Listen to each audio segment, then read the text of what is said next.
Kita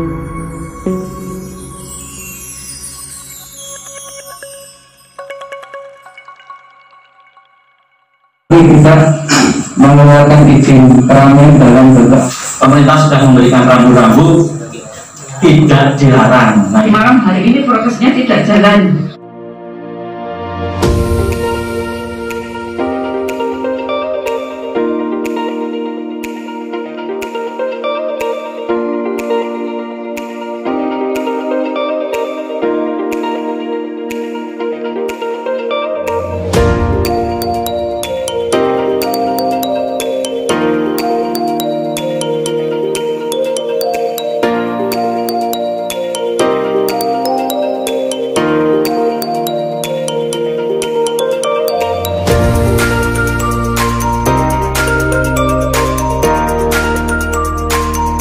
Sosialisasi pemberlakuan pembatasan kegiatan masyarakat skala mikro PPKM Mikro tahun 2021 dimulai. Pada yang terhormat Bapak Kepala Desa, pada yang terhormat Bapak Camat Bayan, yang terhormat Bapak dan Ramil Bayan, dan atau yang mewakili yang terhormat Bapak Kapolsek. Assalamualaikum warahmatullahi wabarakatuh. Bismillah, alhamdulillah, wassalatu wassalamu ala rasulillah wa alihi wa sahbihi wa mawalah. La hawla wa la quwwata illa billah. Undangan kaum menika sebagai musyawarah masalah pemberlakuan pembatasan kegiatan masyarakat mikro, skala mikro. Nah, kemudian kalau Pak dari Ibu mana Pak Muhammad sih sering makan tengah hati. Kalau banget, rata-rata ini memang Mas Bujo ya, rata-rata ini macam-macam.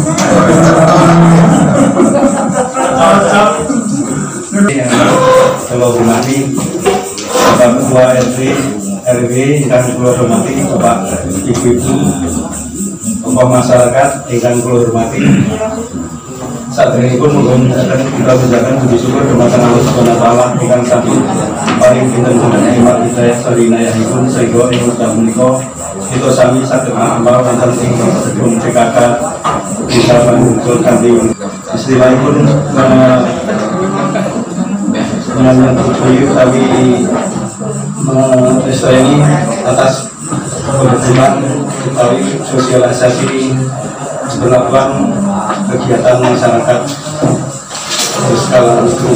Melakukan besok penanganan kesehatan skala mikro. Kalau menyatakan BPP sakit berjalan lancar dengan tenang dan menyokong. Terus mengatakan sambutan pulau. Assalamualaikum warahmatullahi wabarakatuh. Bismillahirrahmanirrahim. Alhamdulillahirabbil alamin. Wassalatu wassalamu ala asyrofil anbiya'i wal mursalin wa ala alihi wasallam. Sekat secara mikro ini sudah diperpanjang yang ketiga dari tanggal 9 Maret sampai tanggal 22 Maret tahun 2021. Tiap minggu kami Pak Ramil dan Pak Kapolsek ini mengikuti perkembangan yang terjadi saat ini melalui Zoom meeting ini, makanya khususnya seluruh Indonesia untuk membentuk posko PPKM dengan segala mikro. Bahkan Menteri Dalam Negeri Republik Indonesia nomor 443/0619/BPJ hanya pemberlakuan pembatasan kegiatan masyarakat berbasis berbasis mikro dan pelaksanaan posko penanganan COVID-19 di tingkat desa. Untuk pagu dan anggarannya ini komplit berapa? Yang untuk pembiayaan minimal 8% dari pagu dana didik. Untuk mata anggarannya, kegiatannya apa, komplit sekali. Ini sudah kita share tadi di grup kepala desa, walaupun kemarin sudah saya share, tapi hanya dibaca hilang. Ini kami tadi, maaf, tadi siang kebetulan kami ada konferensi kepala desa, kita sampaikan. Untuk isinya komplit sekali. Nah, ini merupakan bagian yang tidak terpisahkan dari pelaksanaan Satuan Tugas COVID-19 dengan sebutan lain yang ada di desa. Dengan adanya PPKM ini, penghitungan angka COVID ini tidak berdasarkan jumlah, namun berdasarkan Yunanya per rumah hitungannya sekarang. Yuna hijau dengan kriteria tidak ada kasus COVID-19 di satu RT. Yang kedua, Yuna kuning dengan kriteria terdapat 1-5 rumah dengan kasus konfirmasi positif dalam satu RT selama 7 hari terakhir. Maka skenario pengendaliannya dengan menemukan kasus suspek dan pelacakan kontak erat, lalu isolasi mandiri untuk pasien positif dan kontak erat dengan pengawasan ketat. Yang ketiga, zona orange dengan kriteria jika terdapat 6-10 rumah dengan kasus konfirmasi positif dalam satu RT selama 7 hari terakhir, maka skenario pengendalian adalah menemukan kasus suspek dan pelacakan kontak erat, lalu dilakukan isolasi mandiri untuk pasien positif dan kontak erat dengan pengawasan ketat. Yang selanjutnya, apabila dalam 6-10 rumah ada yang positif, ini positifnya 10 rumah, apabila satu RT itu ada tempat ibadah, menutup rumah ibadah, tempat bermain anak, dan tempat umum lainnya kecuali sektor kebutuhan bahan pokok, dalam pelaksanaannya berkoordinasi dengan puskesmas dan babin Kasdikmas. Zona merah dengan kriteria jika terdapat dari 10 rumah dengan kasus konfirmasi positif dalam satu RT selama 7 hari terakhir, maka skenario pengendalian adalah pemberlakuan PPKM tingkat RT yang mencakup 1. Menemukan kasus positif dan pelacakan kontak erat. 2. Melakukan isolasi mandiri maupun isolasi yang terpusat dengan pengawasan ketat. 3. Apabila di satu RT ada rumah ibadah, menutup rumah ibadah, tempat bermain anak, dan tempat umum lainnya kecuali sektor kebutuhan bahan pokok. Yang keempat, melarang kerumunan lebih dari 3 orang. 5. Membatasi keluar masuk wilayah RT maksimal hingga pukul 20 waktu Indonesia Barat. 6. Meniadakan kegiatan sosial masyarakat di lingkungan RT yang menimbulkan kerumunan dan berpotensi menimbulkan penularan. Posko desa ini merupakan bagian satu kesatuan dari penanganan COVID-19 yang di desa. Ini tugasnya menyampaikan informasi tentang COVID-19 kepada masyarakat desa. B. Pendataan mobilisasi masyarakat keluar masuk desa, RW maupun RT. C. Mengkoordinasikan pengecekan pelintasan antar desa. D. Mendeteksi penduduk desa yang baru melakukan perjalanan dari wilayah luar desa. E. Memfasilitasi sarana kesehatan sederhana dalam pencegahan penyebaran COVID. F. Membuat alur pengorganisasian pemenuhan logistik bagi warga yang melakukan isolasi mandiri di rumah dan atau rumah singgah. G. Mengedukasi warga dalam upaya pencegahan COVID-19, memastikan warga di wilayahnya mematuhi aturan yang telah disepakati bersama.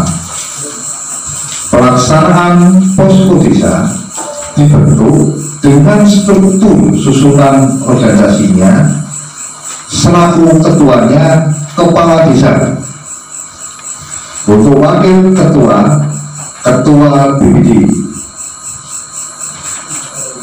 Tim pencegahan ini terdiri dari unsur dusun atau pelaksana kewilayahan. Kedua, unsur lembaga kemasyarakatan desa.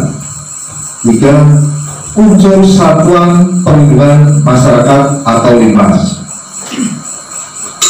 Tim penanganan terdiri dari RT, RW, dokter, bidan desa, perawat, kader kesehatan, kader posyandu, tenaga kesehatan lainnya yang ada di desa. E. Tim pembinaan, ketua RT, ketua RW, dan Satlimas desa.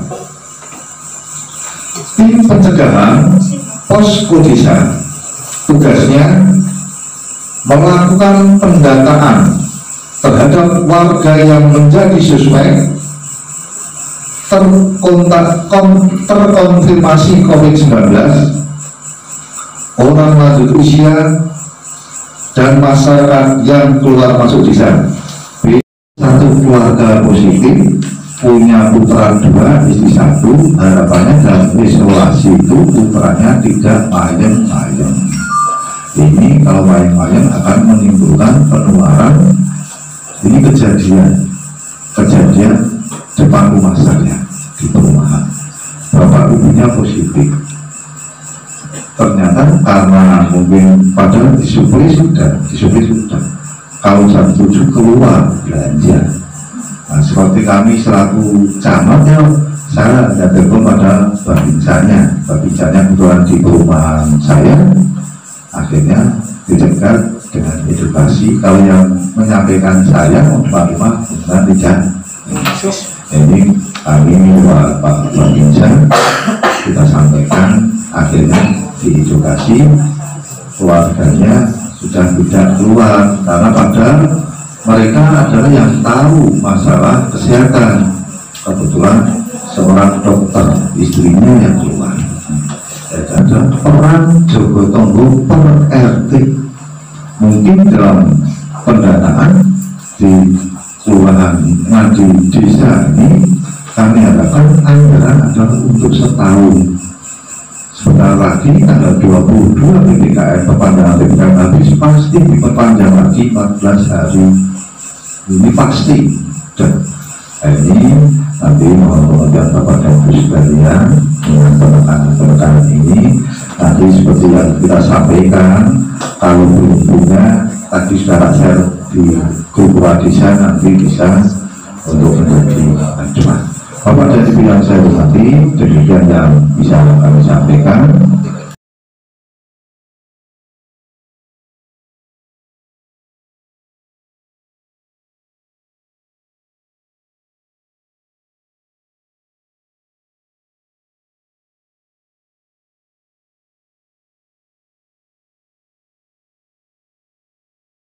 hanya mendukung kegiatan tersebut. Kita juga dari Kodim sudah menyampaikan untuk selalu mendukung apa yang disampaikan pemerintah terkait aturan ataupun protokol untuk pada intinya memutus rantai penyebaran virus COVID ini yang adalah untuk memutus rantai atau mencegah penyebaran dari virus COVID. Karena instruksi Mendagri yaitu Pak Tito Karnavian yang instruksi pertamanya yaitu nomor 3 tahun 2021 tanggal 5 Februari yang diperpanjang sampai 3 kali sampai tanggal 22 nanti Maret cuma nanti untuk selanjutnya atau diperpanjang atau tidak mungkin nanti hasil dari evaluasi dari PPKM ini dalam bentuk apapun. Sekali lagi Polri tidak mengeluarkan izin keramaian dalam bentuk apapun selama pandemi COVID-19 ini. Jadi setiap kegiatan masyarakat harus ada rekomendasi dari gugus tugas COVID, baik itu gugus tugas COVID desa, gugus tugas COVID kecamatan maupun gugus tugas COVID kabupaten. Karena yang mengerti, yang paham layak tidaknya, sudah bisa atau tidaknya terkait dengan COVID-19 sebuah kegiatan masyarakat dilaksanakan di suatu wilayah, di suatu daerah adalah gugus tugas COVID wilayah tersebut. Terkait dengan PPKM Mikro, yang pasti tadi tujuannya sudah disampaikan bahwasanya untuk menekan adanya angka penambahan kasus COVID-19. Nah, untuk kegiatan yang sudah kami lakukan di Puskesmas Bayan, yang pertama adalah pelaksanaan kegiatan imunisasi COVID bagi lansia. Ya, bagi lansia ini memang baru perdana yang kita imunisasi karena kita waktu itu mendadak Bu, hari ini diberitahu sama dinas bahwa harus imunisasi lansia besok pagi, sehingga yang kita ambil adalah yang terdekat dari puskesmas, sehingga kita ambilnya adalah lansia yang ada di wilayah Badorejo dengan 2 tahap. Waktu itu hari Sabtu dan hari Senin. Nah, kemudian untuk imunisasinya itu khusus untuk lansia ini adalah jaraknya 28 hari. Ya, 28 hari. Kalau yang di usia 60 ke bawah adalah jaraknya imunisasi yang pertama sama yang kedua 14 hari. Ibu kadang sudah pintar. Kemudian terkait dengan PPKM Mikro ini ada regulasi yang perlu kami sampaikan. Aturan-aturan itu selalu berubah setiap saat. Dan aturan dari Kementerian Kesehatan yang terakhir ya, yang ditetapkan di tanggal 5 Maret tahun 2021, jadi masih di dalam bulan ini, tentang penanganan COVID-19. Ya, kalau yang pertama dulu, kasus yang pertama itu adalah dulu ketika dari Goa, ya, sampai yang bersangkutan mungkin di swab yang saya kebutuhan mungkin ya, bolak-balik di swab. Kemudian muncul aturan baru lagi, aturan baru saja diterapkan, muncul lagi aturan baru. Dan ini untuk aturan kami dari Kementerian Kesehatan yang terakhir, ini adalah ketika ada kasus yang sudah terkonfirmasi positif COVID di dalam satu keluarga, maka kita harus tracing yang kontak. Yang kontak ini tidak dilakukan lagi swab, akan tetapi dilakukan rapid antigen. Ya, dilakukan rapid antigen. Kemudian ketika yang kontak ini rapid antigennya ini nanti hasilnya non reaktif atau negatif, maka juga tetap masih harus ikut isolasi mandiri. Ya, tetap ikut isolasi mandiri. Kemudian yang tadi hasilnya negatif tadi, 5 hari kemudian itu dilakukan rapid lagi. Ya, 5 hari kemudian dilakukan rapid lagi. Nah, ketika dilakukan rapid yang kedua, hasilnya nanti itu non reaktif atau negatif, maka diperbolehkan untuk yang negatif tadi bisa beraktivitas seperti biasa. Nah, kendalanya apa? Banyak sekali. Karena masih di dalam satu rumah dengan yang positif. Nah, ketika dengan aturan yang seperti ini, berarti ketika ada satu keluarga, di dalam satu keluarga ketika ada satu orang yang positif, berarti isolasi mandirinya di rumah memang betul-betul harus isolasi. Dalam artian tidak terlalu banyak kontak dengan anggota keluarga yang lain. Karena apa? Karena tadi harus dilakukan rapid. Ketika sudah 5 hari rapid yang kedua hasilnya negatif, boleh beraktivitas. Nah, isolasi mandirinya berapa lama yang positif? 14 hari.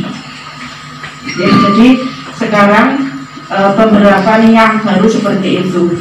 Kemudian untuk ibu hamil, ya, nah ini tadi yang disampaikan Pak Iswanto, ketika ada ronda nanti kalau masih ngarap barbaran lebih cepat, jangan sampai berojol. Kalau sampai berojol kan bedanya sampai dungsang-dungsang ya. Karena tadi pagi ada yang bocor di dalam mobil, Bu, saya sampai lari. Nah, untuk ibu hamil ini diharapkan juga pada saat akhir kehamilan dilakukan rapid juga.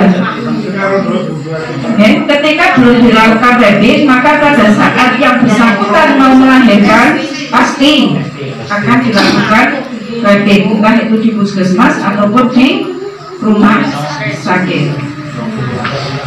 Yaitu aturan-aturan yang baru.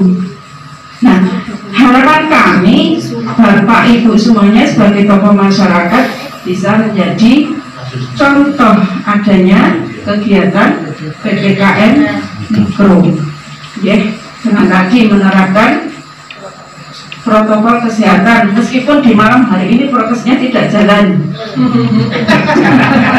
karena jadi caranya ya yang belum bisa ya,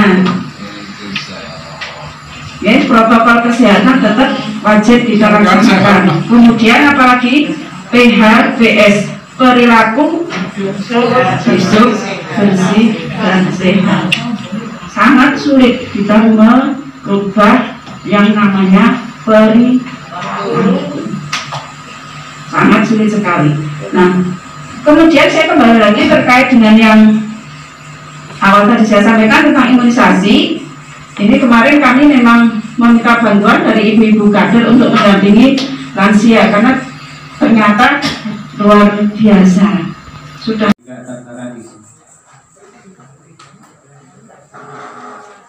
mohon penjelasan.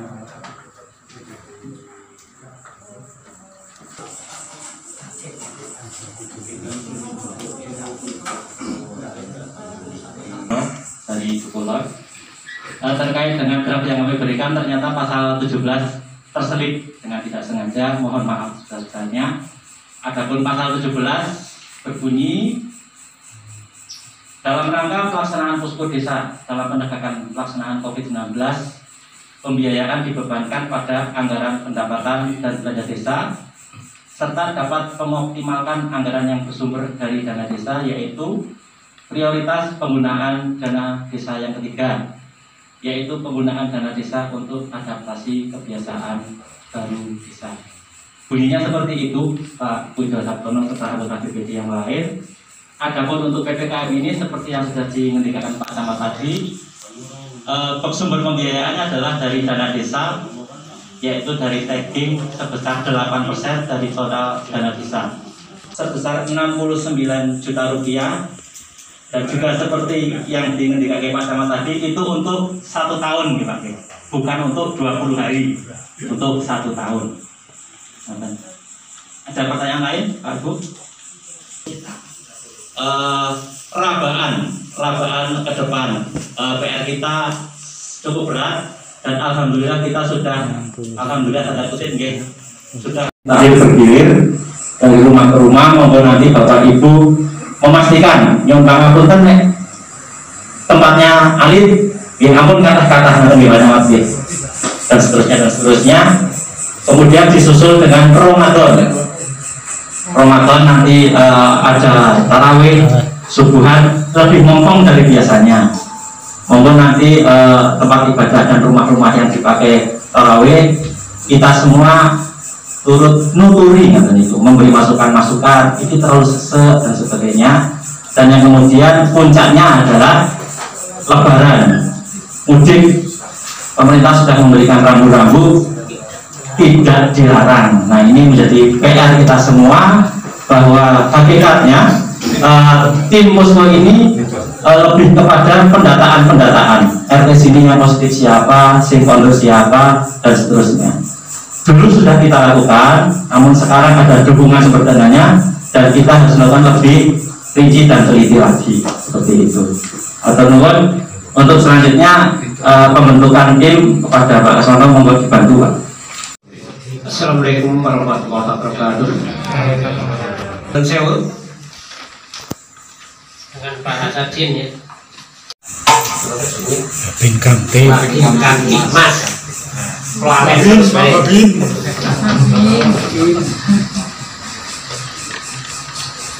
Lampiran keputusan Kepala Desa Bandungrejo nomor 7. Terus kalau mau yang sampun desa, ini nomor itu ya, nomor itu.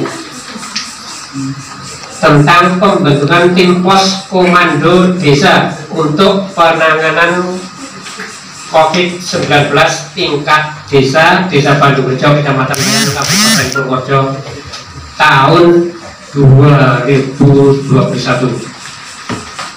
Susunan tim pos komando desa penanganan COVID-19 tingkat desa Bandungrejo, Kecamatan Bayan, Kabupaten Purworejo tahun 2021. Kula nyuwun bantuan kanthi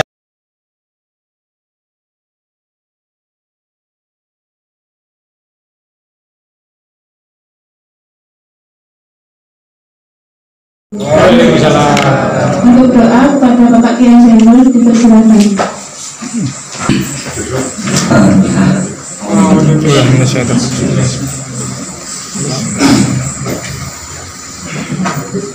بالله من الشيطان الرجيم بسم الله الرحمن الرحيم اللهم صل على محمد وعلى آل محمد اللهم ادفع عنا البلاء والوباء والفحشاء والمنكر ربنا تقبل منا إنك أنت السميع العليم وتب علينا إنك أنت التواب الرحيم